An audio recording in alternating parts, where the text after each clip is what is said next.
एक 20-22 किलोमीटर दूर से जो है एक बाईपास निकाल दिया, जो कि जोशीमठ की तलहटी से गुजरता है। और उस तलहटी पे गुजरने के कारण इसका जो बेस लाइन है, जो इसको मजबूती से खड़ा किया हुआ चट्टानी एरिया है, उसको तोड़ा जा रहा है ब्लास्टिंग के माध्यम से, और उससे जोशीमठ पूरा हिल गया है और जोशीमठ कभी भी कोलैप्स कर सकता है। तो यहाँ पे जो जोशीमठ जो भूत धंसा हो रहा है, तो सबसे पहले तो मैं एनटीपीसी की जो सुरंग का निर्माण हो रहा है, इसको मैं पहला कारण मारूंगा। मैं इस बात को इसलिए भी कहना चाह रहा हूँ क्योंकि हमारा यहाँ पर जो जोशीमठ की सुविधाएं हैं वो जोशीमठ से जुड़ी हुई है। चाहे ग्रामीण अंचल की हम बात करें तो उसकी सुविधाएं यहाँ जोशीमठ से जुड़ी हुई है। तहसील प्रशासन हमारा यहाँ जोशीमठ में है, विकासखंड कार्यालय हमारा जोशीमठ में है, सामुदायिक स्वास्थ्य केंद्र हमारा जोशीमठ में है। ये सारे इनके सारे अस्तित्व पर सवाल खड़े हो रहे हैं और ये सारे निस्तारभूत होने की स्थिति में है। नमस्कार, आप देख रहे हैं आज का उत्तराखंड। मैं हूं आपके साथ सरिता तिवारी।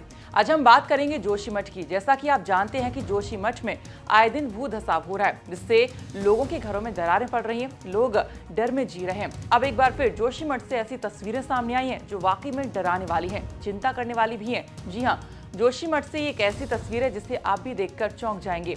यहाँ पर दो होटल आपस में कैसे चिपक गए हैं आप देख सकते हैं, जिससे ये साफ यहाँ पर अनुमान लगाया जा सकता है कि किस तरह से इस समय जोशीमठ में भू धंसाव यहाँ पर हो रहा है। हमारे सारे खेतों में दरार आ गई है, गौशाला में दरार है, मकानों में दरार है, चौक में दरार है। रात में हम लोगों को नींद नहीं आ रही है, दिन पर दिन इसी बढ़ते जा रही है दरार।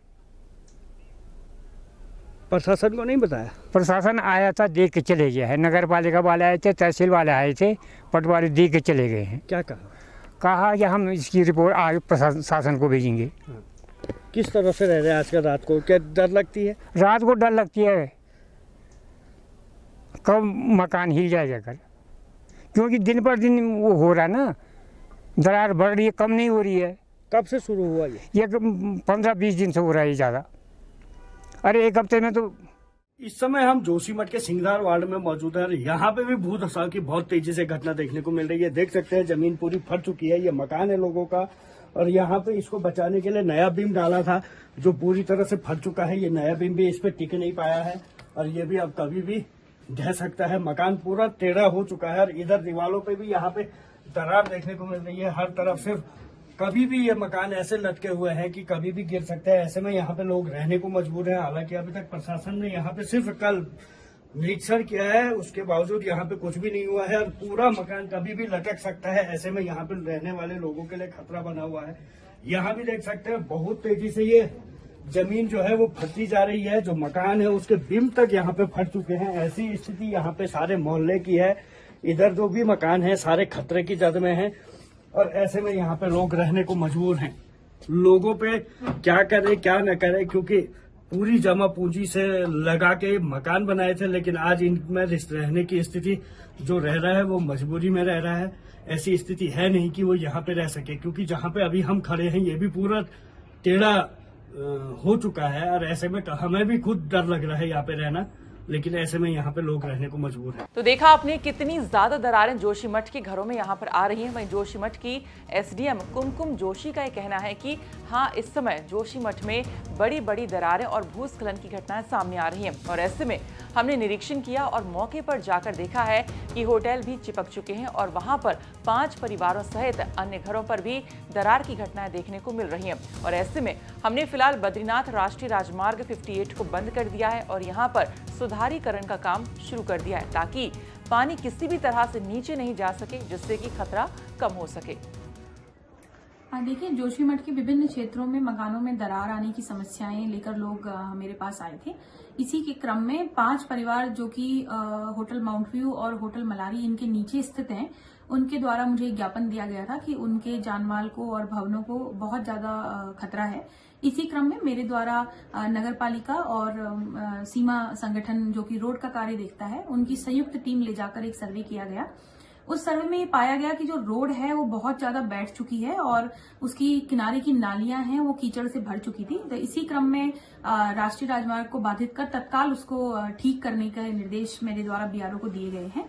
और साथ ही जो कि ये भवन है, उन भवनों के अंदर जाकर देखा गया तो सच में उन भवनों में दरारें आई हैं।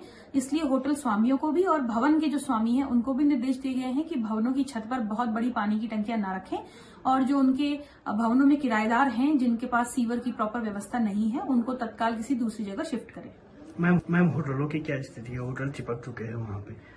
दोनों होटलों में मेरे द्वारा जाकर निरीक्षण किया गया था और ये देखा गया है कि उनमें भी अंदर कई जगह पर दरारें पड़ी हुई हैं और इसीलिए होटलों को ये निर्देश दिए गए हैं कि आप अपनी जो क्षमता है उसको थोड़ा कम करें और जो भी आपने अनावश्यक सामान होटलों के अंदर रखा गया है जिससे बहुत ज्यादा दबाव भूमि पर पड़ रहा है उसको कम करें।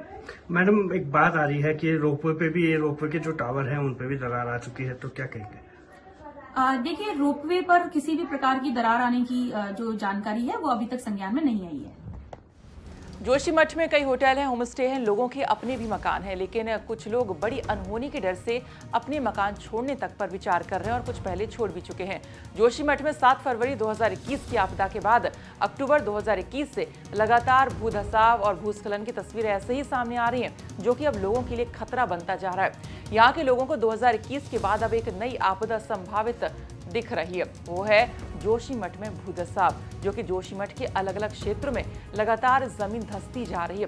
जमीन में दरारें देखने को मिल रही हैं और जिस कारण अब लोगों में एक डर का माहौल यहाँ पर बन गया है। वहीं जोशीमठ के नगर पालिका सभागार में जोशीमठ के जनप्रतिनिधियों, समाजसेवियों और यहाँ की आम जनता ने एक सामूहिक बैठक भी की थी और जोशीमठ को बचाने का संकल्प लिया था, जिसमें निर्णय लिया गया कि आने वाले 24 दिसंबर को जोशीमठ में एक बड़ा प्रदर्शन किया जाएगा, जिससे हर वार्ड से लोग बड़ी संख्या में सड़कों पर उतरेंगे और सरकार को आक्रोश दिखाएंगे ताकि सरकार जोशीमठ बचाने की कवायद करे।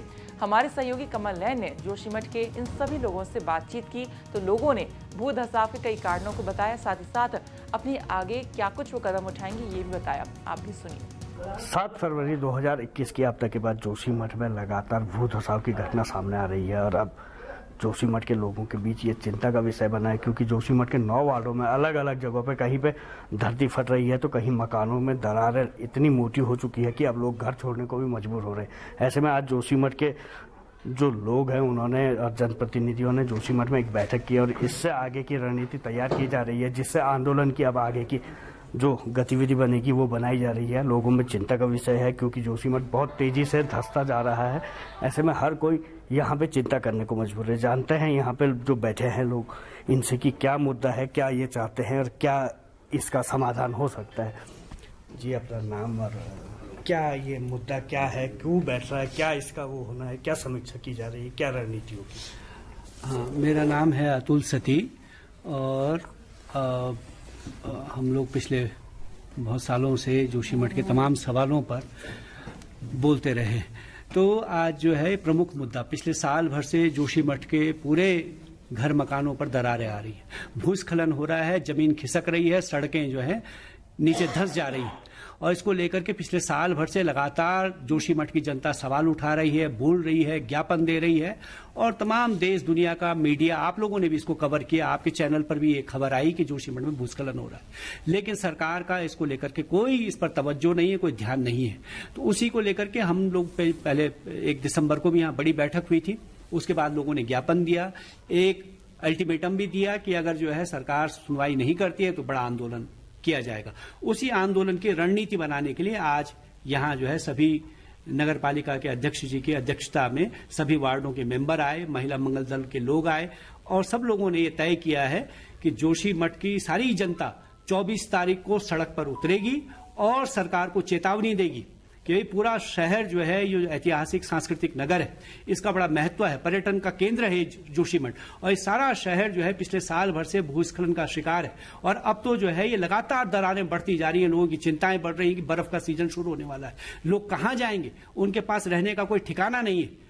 ऐसी हालत में जो है लोग सड़क पर आ जाएंगे। तो इसको लेकर के पूरे नगर में आक्रोश है, चिंता है और उसको लेकर के लोगों ने आज यहाँ बैठक की है और 24 तारीख को डेरा डालो, घेरा डालो, तहसील का घेराव करो, इसको लेकर के बड़े आंदोलन की रणनीति यहाँ बनी है और 24 तारीख को हजारों की संख्या में लोग सड़क पर उतरने को तैयार हुए हैं। इसी की आज हमारी बैठक थी और ये निर्णय सामूहिक तौर पर लिया गया, सर्वसम्मति से लिया गया कि जो है 24 तारीख को पूरी जोशीमठ शहर की जनता सड़क पर उतरेगी।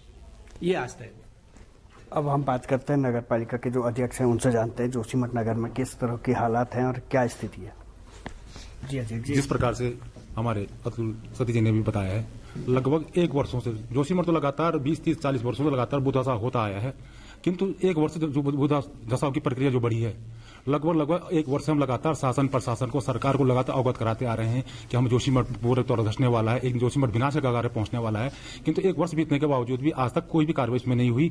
अब हमने देखा इस वर्ष हमने देखा बिना बरसात के मौसम साफ है, लगभग 1-1.5 महीने से मौसम साफ है, इसके बावजूद भी हमारे जोशीमठ का लगभग पूरा भूभाग एक फिर से नीचे लोगों के मकान बैठ चुकी हैं, दरारें पड़ चुकी हैं। कोई ये धसाव हो रहा है, ये मतलब एक भूस्खलन नहीं है, ये जमीनें बैठ रही हैं। एक होता है कि भूस्खलन हो रहा है नाले के पानी से या उससे भूस्खलन होता है, किंतु भूस्खलन नहीं है, भूधसाव हो रहा है, जमीन अंदर की तरफ बैठ रही है। निसंदेह रूप से लोगों को आशंका है कि एनटीपीसी कहीं न कहीं एनटीपीसी का इस भूधसाव में पूरी तरह हाथ है, क्योंकि इसकी परियोजना सुरंग लगातार जोशीमठ के ठीक नीचे से सुरंग गुजर रही है और इनकी जो टीपीएम मशीनें ठीक जोशीमठ के नीचे फंसी हुई है, उसके अगल बगल लगातार रात दिन काम चल रहे हैं। लोगों को पूर्ण आशंका है कि एनटीपीसी की वजह से हमारे मकान जमीन लगातार धस रही है। सरकार ने इस तरफ ध्यान नहीं दिया। आने वाले समय में निसंदेह रूप से जोशीमठ को नेस्तनाबूद होने से नहीं बचाया जा सकता है। इसी परिप्रेक्ष्य में आज हमारे द्वारा यहाँ पर सारे जोशीमठ के हमारे जनप्रतिनिधिगण हैं, जितने भी हमारे सीनियर लोग हैं, जितने हमारे सभासदगण हैं, महिलाएं हैं, आज एक यहाँ बड़ी बैठक यहाँ आयोजित की गई है। सरकार के कान खोलने के लिए हमने 24 तारीख को एक बृहद आंदोलन, बहुत बड़ा हम आंदोलन करने जा रहे हैं, जिसमें पूरे जोशीमठ के जच्चा बच्चा पूरा घर घर से लोग इस आंदोलन में शामिल होंगे। सरकार को हम चेतावनी देने जा रहे हैं कि शीघ्र जोशीमठ का भूस्खलन का समाधान नहीं किया, लोगों को सुरक्षित स्थान में नहीं बसाया गया, तो निसंदेह रूप से ये आंदोलन विकराल रूप भी ले सकता है। जी प्रमुख साहब, आपके क्या?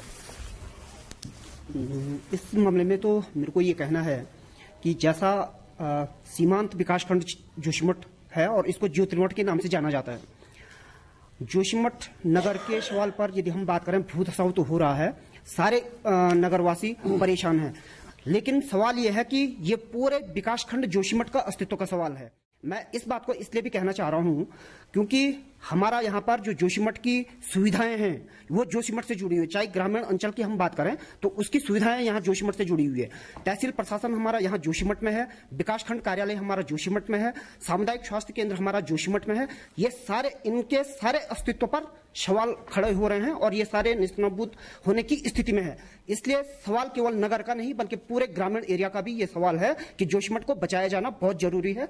और इसीलिए इस जोशीमठ विकासखंड के प्रबुद्ध नागरिक आज इस चिंतनीय विषय पर बैठे हुए हैं और उनकी रूपरेखा जो रणनीति तय हुई है कि 24 तारीख को हम अपना शक्ति प्रदर्शन करेंगे और सरकार को चेतावनी देंगे कि इस सवाल पर जल्दी से जल्दी हमको जवाब चाहिए। जी व्यापार सभा अध्यक्ष जी, आप क्या मानते हैं? जी, जिस तरह से जोशीमठ में पूरा भूधसाव हो रहा है, इसका एक कारण तो ये भी है कि जो ऑल वेदर रोड बन रही है और ये लगभग अभी 6 महीने से स्टार्ट हुई है। इसी 6 महीने के अंदर जोशीमठ में सबसे ज्यादा भूधसाव हुआ है। और दूसरी बात, एनटीपीसी की जो टनल है, जोशीमठ के नीचे पूरी एनटीपीसी का टनलों का जाल बना हुआ है। अभी तक जो भी यहाँ पर बैठे हुए हैं, कोई किसी को वो टनल के अंदर नहीं जाने देते। क्यों नहीं जाने देते? उसका कारण ये है कि सारा जाल देख लेंगे। जो आज ये थाने पे, मनोहर बाग पे जो इतनी दरारें जा रही है, उसका नया एक टनल अभी बाईपास खुल रहा है टीबीएम खोलने के लिए। मेरे को आशंका है, और अभी एक यहाँ पर सर्वे भी हुआ था, उस सर्वे में भी ये पता चला कि यहाँ पर भूधसाव के कारण एनटीपीसी का टनल भी है और जो ये ऑल वेदर रोड जा रही है, इस पे पूर्व में भी जिस तरह से सभी यहाँ के सामान्य जनता ने, महिलाओं ने आंदोलन को चलाया है। और आज इस बैठक का मुख्य उद्देश्य यह है कि आगे भी हम सरकार के कान खोलने के लिए एक बहुत संख्या में यहाँ पर एक सभी लोगों को जागरूक करेंगे और सरकार के आंखें खोलने के लिए हम एक बहुत बड़ा आंदोलन करेंगे, क्योंकि सरकार को यहाँ पर देखना पड़ेगा कि यहाँ की जनता कितनी डरी और सहमी हुई है। जैसा कि सभी लोगों को पता है कि जोशीमठ पिछले 1 वर्ष से काफी हद तक भूस्खलन की जो घटनाएं हैं विगत 1 वर्ष में बहुत बड़ी हैं। तो 1 वर्ष पहले भी नगर पालिका की तरफ से इसमें आपदा के मद के अंतर्गत मांग रखी गई थी। जो प्रभावित 1 वर्ष पूर्व हुए थे, कई लोगों के मकानों में दरार आई थी, लेकिन कोई भी बजट नगर पालिका परिषद को सरकार की तरफ से नहीं दिया गया और आज उसमें 4 गुना इजाफा देखने को मिला है और आज और लोग प्रभावित हो गए हैं। तो मैं यही कहना चाहूंगा, जल्द से जल्द इस पर कोई ना कोई कार्रवाई की जानी चाहिए, क्योंकि बहुत तेजी से ये भूस्खलन, भूधसाव जो भी इसे कहें हो रहा है और जल्द से जल्द इसमें कोई ना कोई कार्रवाई की जानी चाहिए। और इसी परिप्रेक्ष्य में आज ये पूरी मीटिंग थी और इसमें यही तय किया गया कि 24 तारीख जो आगामी 24 दिसंबर को एक बृहद आंदोलन और बृहद रैली नगर में की जाएगी। जी, धसाव की स्थिति पूरे जोशीमठ में बनी हुई है और धसाव के कारण जो भी हों, लेकिन इस धसाव से जोशीमठ नगर और जोशीमठ विकास खंड को निजात मिलनी चाहिए। कारण जो भी रहे हों, जिस भी कारण से ये हो रहा है, लेकिन लोगों को सुरक्षित स्थानों पर सुरक्षित रखना सरकार और शासन और प्रशासन की जिम्मेदारी है। इसी के लिए आज की जो ये बैठक, आज की जो ये रूपरेखा तैयार की गई है, 24 तारीख को आंदोलन की रूपरेखा तैयार की गई है और जोशीमठ का जनमानस जब सड़कों पे उतरेगा तो एक बड़े आंदोलन के रूप में अपने जोशीमठ के अस्तित्व के लिए लड़ेगा और अस्तित्व की जब लड़ाई लड़ी जाएगी, पूरी जनता सड़कों पे होगी तो अवश्य ही जनता की जीत होगी और जोशीमठ को बचाना तभी संभव हो पाएगा जब जनता सड़कों पे उतरेगी। जी, मैं रमेश डिमरी। जोशीमठ के भूधसाव पे जो चर्चा अभी हो रही है, उस पे धसाव क्यों हो रहा है ये तो सभी जानते हैं। इसके दो कारण हैं। मुख्य कारण एनटीपीसी है, जिसने की टनल जो जोशीमठ के मध्य से होते हुए गुजर रही है सुनील के नीचे से, उसके अंदर जो उनकी ईवीएम फंसी हुई है, टीबीएम फंसी हुई है और उस टीबीएम को निकालने के लिए इन्होंने दूसरी टनल का जो जाल बिछाया है, जब से उस पर कार्य शुरू हुआ तब से जोशीमठ में भूधसाव शुरू हुआ है। मुख्य कारण तो एनटीपीसी है। दूसरा मुख्य कारण है जो हेलंग मारवाड़ी बाईपास रोड का निर्माण जो हो रहा है, जहां ब्लास्टिंग वगैरह हो रही है, उस निर्माण जब से वो निर्माण कार्य शुरू हुआ है तब से भी भूधसाव की स्थिति यहाँ पे ज्यादा उत्पन्न हो गई है। तो मेरी निगाह में ये दोनों ही कार्यदायी संस्था इसके लिए जिम्मेदार हैं। जी, मैं लालमणि सेमवाल। यहाँ पर जो ये भूधसाव आज दिखाई दे रहा है वह तो ये काफी समय से शुरू हो गया है और इसका जो मुख्य कारण अभी हमारे पूर्व वक्ताओं ने बताया कि यहाँ पर एनटीपीसी का कार्य शुरू हुए से ही ये ज्यादा बढ़ा है। दूसरी चीज, यहाँ पर जो है थोड़ी बहुत जो इसको ग्रिप मिली हुई थी वो हमारी बाईपास रोड के कारण अब इसको और ज्यादा खोखला किया जा रहा है और इस खोखले किए जाने के कारण ये शहर पूरा नेस्तो नाबूद होने की स्थिति में पहुंच गया है। सरकार को हमने 1990 में जो यहाँ पर उच्च न्यायालय इलाहाबाद में हमने इस पे स्टे लाए थे, हमारी जोशीमठ की जो यहाँ के प्रबुद्ध लोग थे वो गए थे और न्यायालय ने इसको माना था कि भाई ये जो है यहाँ धस रहा है और इस पे जो है रोक लगाई जानी चाहिए। उसके बाद हमारा राज्य अलग बन गया। उसके बाद इसको हमने नैनीताल हाई कोर्ट में इसको चैलेंज किया। नैनीताल हाई कोर्ट ने भी जनता के फेवर में ही उसमें लिखा हुआ है कि बेस्ट इंटरेस्ट ऑफ पब्लिक इसका निर्माण किया जाए। इसके बावजूद भी सरकार ने इसको जनता की इच्छा के बावजूद, जनता के विरोध के बावजूद और जनता की सुरक्षा को दरकिनार करते हुए एक 20-22 किलोमीटर दूर से जो है एक बाईपास निकाल दिया जो कि जोशीमठ की तलहटी से गुजरता है और उस तलहटी पे गुजरने के कारण इसका जो बेस लाइन है, जो इसको मजबूती से खड़ा किया हुआ चट्टानी एरिया है, उसको तोड़ा जा रहा है ब्लास्टिंग के माध्यम से और उससे जोशीमठ पूरा हिल गया है और जोशीमठ कभी भी कोलैप्स कर सकता है। ये सरकार की दूर अंदेशी और सरकार की न जाने कौन सी ऐसी व्यवस्था है कि इस जोशीमठ शहर को डुबाना चाहती है, बर्बाद करना चाहती है, जबकि ये सरकार, ये कहा जाता है कि ये पूरे तीर्थों को और पूरे ऑल वेदर को और उसको जो है जोड़ने का और संरक्षण करने का कार्य कर रहा है। तो ये कहां कार्य कर रही है? आखिर ये क्यों इस तरह का विरोधाभास नजर आ रहा है? इस पे सरकार को एक बार जरूर विचार करना चाहिए और जोशीमठ की जनता का ध्यान रखना चाहिए। अन्यथा 24 तारीख जो हम लोगों ने तय किया है, हम उस दिन अपने दल बल, पशुओं सहित, बच्चों सहित सारे लोग सड़कों पर उतरेंगे और इसको ऐसे ही छोड़ देंगे कि ठीक है तुमने हमको ऐसे छोड़ दिया तो हम ऐसे ही छूट गए तो हम सब छोड़ रहे हैं, क्योंकि गौशालाएं टूट चुकी लोगों की। कहां वो पशुओं को रखेंगे, कहां वो घरों में रहेंगे? तो इसलिए जो है लोगों ने बैंकों से लोन लेके यहाँ पर जो है अपने छोटे मोटे कारोबार शुरू किए। सारी एनटीपीसी वगैरह परियोजनाएं सब यहाँ की जमीनें ले चुकी है, पर यहाँ की फौज यहाँ की जमीनें ले चुकी है, सारी जमीनें आपने एक्वायर कर ली है। तो यहाँ के लोग क्या करेंगे, क्या खाएंगे और क्या करेंगे? आपने इनको मरने के लिए छोड़ दिया। इसलिए इसके लिए एक आंदोलन की रूपरेखा बनी है और उस रूपरेखा के कारण सरकार, अगर कल के दिन यहाँ को अशांति पैदा होती है तो सरकार उसकी पूरी जिम्मेवार होगी। जी, मेरा मानना भी है कि जो यहाँ पे जो जोशीमठ जो भूधसाव हो रहा है, तो सबसे पहले तो मैं एनटीपीसी की जो सुरंग का निर्माण हो रहा है इसको मैं पहला कारण मारूंगा और जो ये नीचे से जो बाईपास का निर्माण किया जा रहा है तो ये भी एक वजह है इसके लिए। जी, आप क्या मानते हैं? जी, मैं प्रकाश नेगी। मैं निश्चित ही मानता हूं कि पिछले 10-12 सालों से हम लगातार एनटीपीसी के विरोध में, जो यहाँ पे टनल बनी थी, हम इस परियोजना का विरोध कर रहे थे कि हमारे जोशीमठ जैसे नगर के लिए बहुत ही ये खतरनाक होगी भविष्य में ये परियोजना। लेकिन शासन प्रशासन ने उस समय भी आंदोलनों को दबाने का, कुचलने का, जनता की आवाज को दबाने का काम किया है। यह हमारे सामने देखते देखते हुआ कि जैसे जैसे टनल बनते हुए आगे बनी, जो सुनील वाली पट्टी है परसारी तक, इतनी बड़ी फल पट्टी थी, इतनी बड़ी राजमा और आलू और चौलाई का और सेब का वहां पर उत्पादन होता था। आज की डेट में सारे बगीचे सूख चुके हैं, राजमा की खेती खत्म हो चुकी है, आलू अगर आप 10 बोरी लगाए तो 2 बोरी उत्पादन नहीं हो पा रहा, हमको दोबारा नहीं मिल पा रहा है। तो ये किस वजह, क्योंकि सारा वो टनल बनने से हमारा सारा जो ग्राउंड लेवल है वाटर का वो सारा नीचे जा चुका है।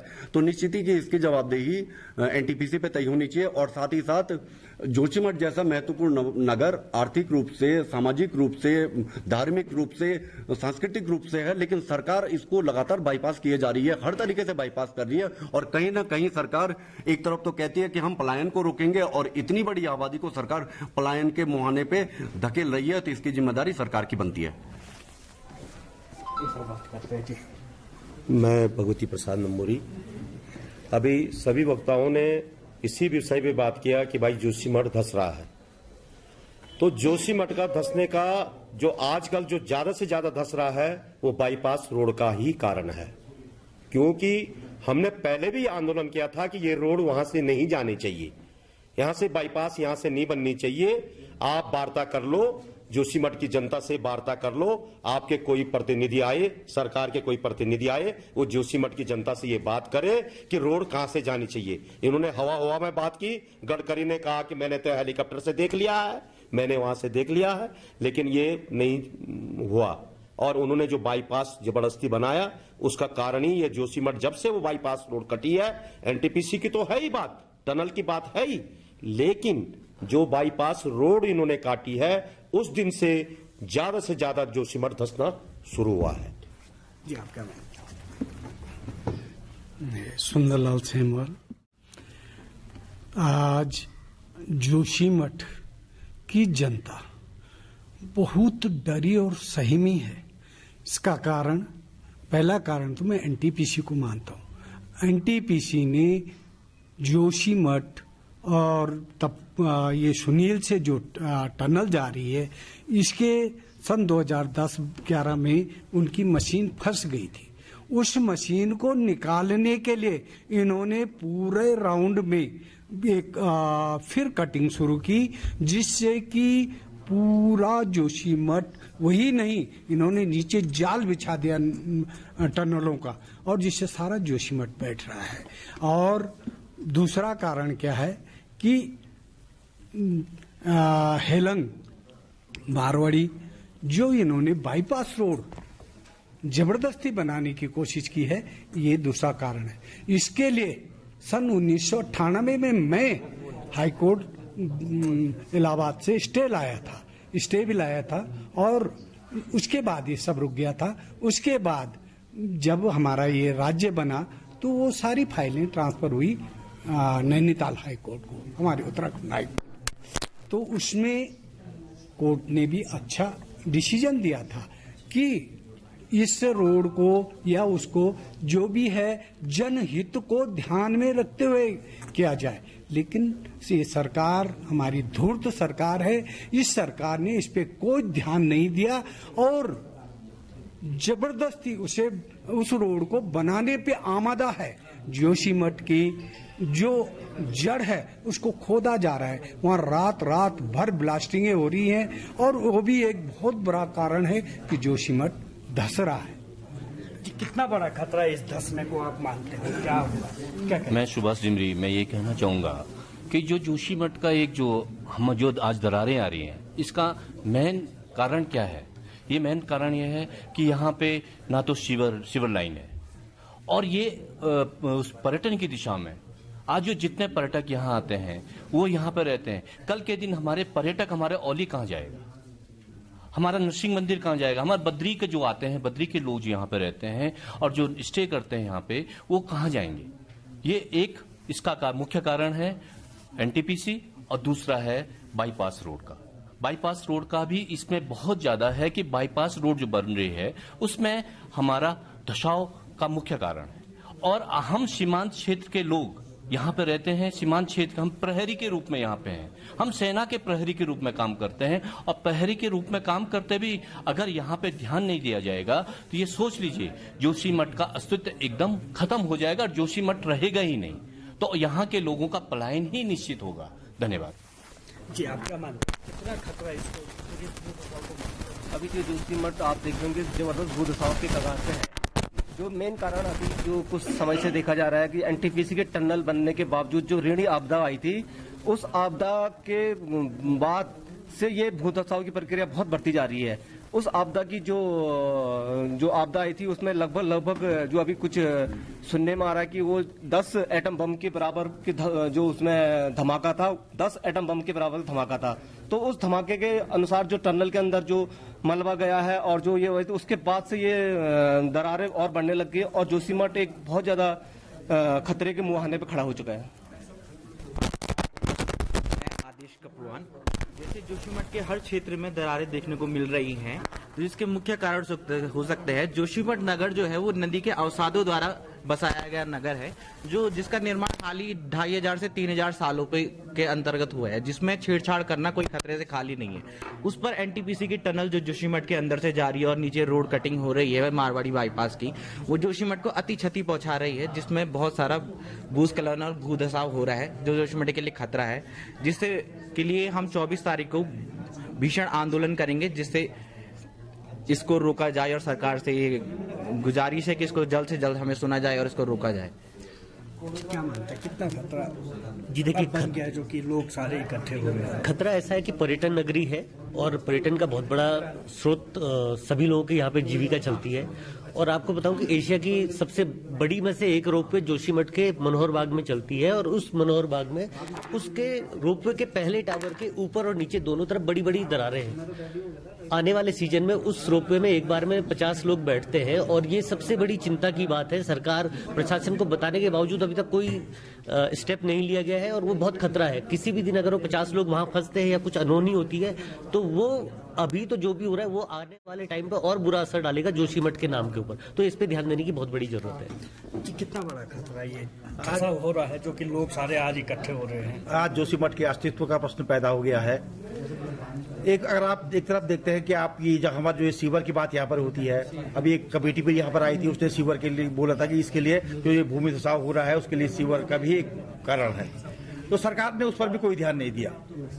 दूसरी बात यह है जो ये बाईपास रोड बन रही है उससे भी जोशीमठ के अस्तित्व को खतरा है। जो पर्यटन की दृष्टि से जोशीमठ का महत्व था उसको देखते हुए एक तरफ तो प्रधानमंत्री जी केदारनाथ में शंकराचार्य की समाधि बना रहे हैं और दूसरी तरफ वो शंकराचार्य जी की तपस्थली ज्योतिर्मठ को का अस्तित्व खत्म करने का प्रयास कर रहे हैं। और जोशीमठ के भूमि धसाव के कारण हमारे तमाम लोग आज चिंता में हैं।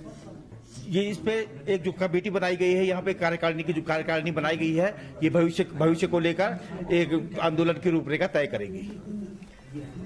इतना बड़ा खतरा है, कब से ये होगा? मैं भगवती प्रसाद का प्रमाण, जैसे कि आपने कहा कब से है, ये आदि जगत गुरु शंकराचार्य की तपस्थली ज्योतिर्मठ के नाम से है और इसका बहुत पुराना इतिहास है। लेकिन आज ये लापरवाही के कारण धंसने के कगार पे है। आज जो जनता है सारे सड़कों पर आने के लिए बेबस है। इससे पूर्व हम लोगों ने प्रशासन को लिख के दिया कि भाई यहाँ की जो समस्याएं हैं, पहले तो एक टनल का जो सर्वेक्षण किया गया है, जो संरेखण किया गया है, उसका एक बार जांच कर ली जाए। उसके संरेखण की कोई जांच न तो शासन स्तर से की जा रही है न कहीं किसी अन्य एजेंसी के द्वारा। तो सबसे पहला मुख्य कारण जो जोशीमठ के जमीन फटने का है वो एक तो मुख्य टनल के निर्माण का हम शंका व्यक्त करते हैं। एनटीपीसी की जो टनल है वो इसका कारक है। दूसरी, जब से ये कम से कम ये 55 और 56 दिन पहले से ये क्रैक्स आने शुरू हो गए तो ये ज्ञात हुआ है कि हेलंग और मारवाड़ी बाईपास जो बन रहा है उसके जिस दिन से कार्य शुरू हुआ उसके तुरंत बाद से ये हमारी जोशीमठ में दरारें पड़नी शुरू हुई। ये बरसात में नहीं पड़ी, बरसात के बाद भी नहीं पड़ी। आजकल बिल्कुल सूखे का मौसम है और दरारें बिल्कुल बढ़ती जा रही हैं। ये धंस नहीं रहा है। जहां जहां दरारें हैं अभी पानी जब पड़ेगा, बर्फ पड़ेगी तो ये फिर उसमें जब पानी जाएगा तो ये पूरा धंसेगा। तो ये जोशीमठ की सुरक्षा के लिए हमारे अभी एक सर्वदलीय बैठक हुई है और 24 तारीख को हम लोगों ने एक निर्णय लिया है कि हम एक बृहद आंदोलन इस संबंध में चलाएंगे और इसके बाद जैसे जैसे आवश्यकता होगी, यदि सरकार नहीं सुनेगी तो हम लोग आगे क्रमिक धरना और अन्य जो प्रक्रियाएं होती है और आमरण अनशन तक के उस पर भी जाने के लिए हम लोग तैयार हैं। कितना खतरा आप मानते हो और इतनी देर बाद ये स्टेप उठाने की जरूरत मानते हो? यह बड़ी चिंता का विषय है। आज हम पूरे जोशीमठवासी इस प्रश्न को लेकर के, जब ये मामला सर से ऊपर निकल रहा है, रातों को जोशीमठवासी सो नहीं पा रहे हैं, दरारें लगातार बढ़ रही है, इस परिप्रेक्ष्य में हम सब जोशीमठ के नागरिक इकट्ठे हुए और आज हमारी एक सर्वदलीय सभी दलों की बैठक हुई और यहाँ पे इस विषय पर चर्चा हुई कि आने वाले समय में सरकार से हम किस तरह से अपनी मांगों को, जिस तरह से यहाँ पे धार्मिक क्षेत्र है, पर्यटन का क्षेत्र है और सामरिक दृष्टि से भी यहाँ पर बेस कैंप जो सभी, चाहे वो आर्मी हो, आईटीबीपी हो, सीमांत क्षेत्र के बेस कैंप के रूप में जोशीमठ यहाँ पे स्थापित है। अगर यहाँ पे कुछ नुकसान होता है तो सरकार को कहीं ना कहीं उसका भारी खामियाजा भुगतना पड़ेगा। एक तरफ से सरकारें बोल रही हैं कि हम सीमांत क्षेत्रों में सुविधाओं का जाल फैलाएं ताकि वहां से प्लान रुके। आज आप जिस तरह से देख रहे हैं, चाहे अरुणाचल है, चाहे किसी भी क्षेत्र में हो, तो प्रथम प्रहरी के रूप में हमको पहचाना जाता है। तो अगर हम लोग यहाँ पे नहीं रहेंगे और प्लान अगर हमारा होगा, अगर हम जोशीमठ के लोग, अब हम आंदोलन के लिए तैयारी कर रहे हैं, अगर सरकार ने हमारी मांगे नहीं मानी, हमको विस्थापन या जो जिस तरह से ये यहाँ पे भूस्खलन और दरारें पड़ रही है, इसका अगर कोई निर्णय नहीं निकाला तो हम आगे अगर 10-15 हजार लोग यहाँ से प्लान करने को मजबूर हो जाएंगे तो हम कहीं नहीं, हम देहरादून में विधानसभा के आगे अपना सब बच्चे सहित हम वहां चले जाएंगे। तो सरकार का ये काम है कि हमको वहीं विस्थापित करें। जोशीमठ में दरार कोई नई बात नहीं है, लेकिन आज जो ये कुछ समय से दरारें अचानक से यहाँ पे आने लगी है, धरती फटने जैसे, ये मकानों पे बड़ी बड़ी दरारें हैं वो अचानक से 2021 के बाद आने लगी है। इसलिए आज हर कोई चिंतित है और जोशीमठ बचाने के लिए आज जो ये बैठक की जा रही है, की गई है, इसके बाद आंदोलन किया जाएगा। ये सारा जोशीमठ बचाने के लिए आप लोग सड़कों पर उतरने वाले हैं। कमल नयन सिलोड़ी, जोशीमठ, उत्तराखंड तक। लोगों ने कई कारण भी यहाँ पर, जैसा आपने सुना, बताए और जोशीमठ का अस्तित्व जो खतरे में है उसे शासन प्रशासन बचाने में कितना सफल हो पाता है ये देखना होगा। तो फिलहाल आज का उत्तराखंड में इतना ही। बाकी खबरों के लिए आप देखते रहिए उत्तराखंड तक। नमस्कार।